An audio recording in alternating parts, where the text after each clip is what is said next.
Guys, आज हम हिंदी साहित्य के कुछ और क्वेश्चन पढ़ते हैं तो वीडियो शुरू करते हैं। कबीर को प्रवर्तक माना जाता है निर्गुण संप्रदाय का। गुरु ग्रंथ साहब में किस कवि की रचनाएं संकलित हैं? तो इसमें कबीर की भी रचनाएं संकलित हैं। उलट बासियाँ किसने लिखी हैं? तो ये लिखी हैं कबीर ने। फूल मरै पे मरै न बासु, ये प्रसिद्ध उक्ति किस कवि की है? तो ये है जायसी की। निम्न में से कौन सा युग्म सुमेलित नहीं है? तो ये मधुमालती कुतुबुन, ये सुमेलित नहीं है।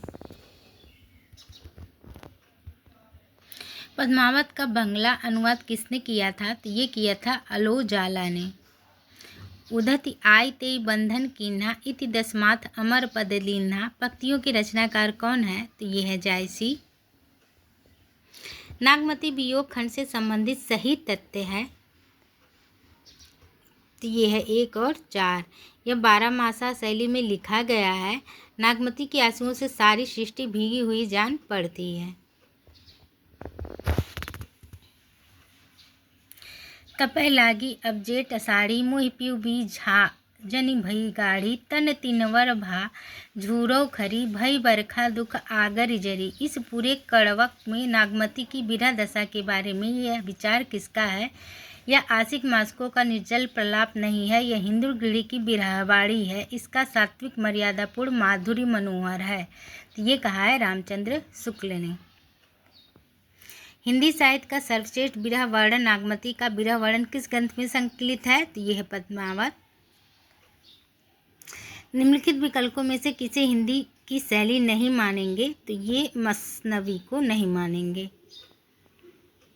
निम्नलिखित काव्यों में से कौन सा महाकाव्य मलिक मोहम्मद जायसी द्वारा लिखा गया है? तो ये है पद्मावत।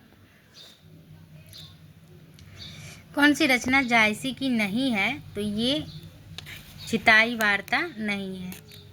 मुल्ला दाऊद 1370 ईस्वी की अवधी भाषा की पहली कृति कौन सी थी? तो ये थी चंदायन या लोर कहा। तन चितवर मन राजा की, नाही सिंगल बुद्धि पद्मिनी चिन्हा, पंक्तियाँ किस ग्रंथ की हैं? तो ये हैं पद्मावत की।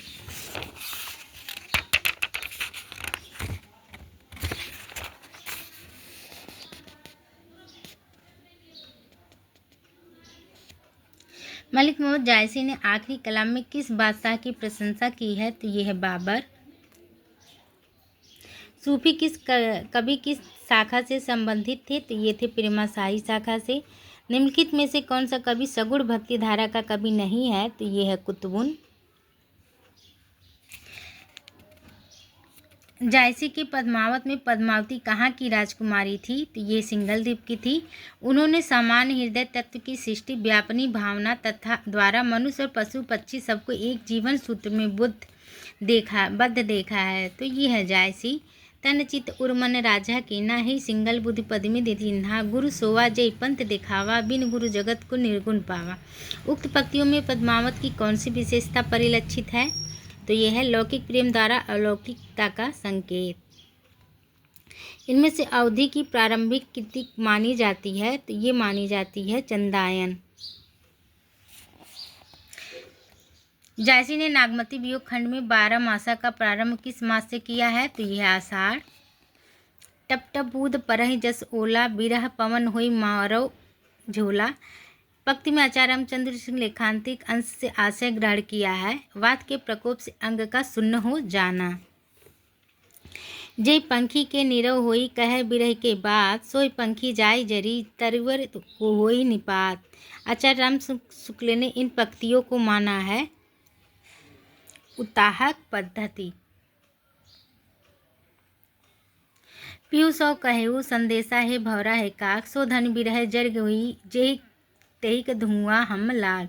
में भवरे व काक को अलग अलग संबोधित करने की व्याख्या से के प्रसंग में आचार्य रामचंद्र शुक्ल का कथन है आवेग की दशा में यही उचित है। गाइस, आज के लिए बस इतना है। वीडियो अच्छी लगी हो तो मेरे चैनल को सब्सक्राइब करें, लाइक करें एंड शेयर करें। धन्यवाद। अगर फेसबुक से देख रहे हैं तो पेज को फॉलो करें, लाइक करें एंड शेयर करें। धन्यवाद।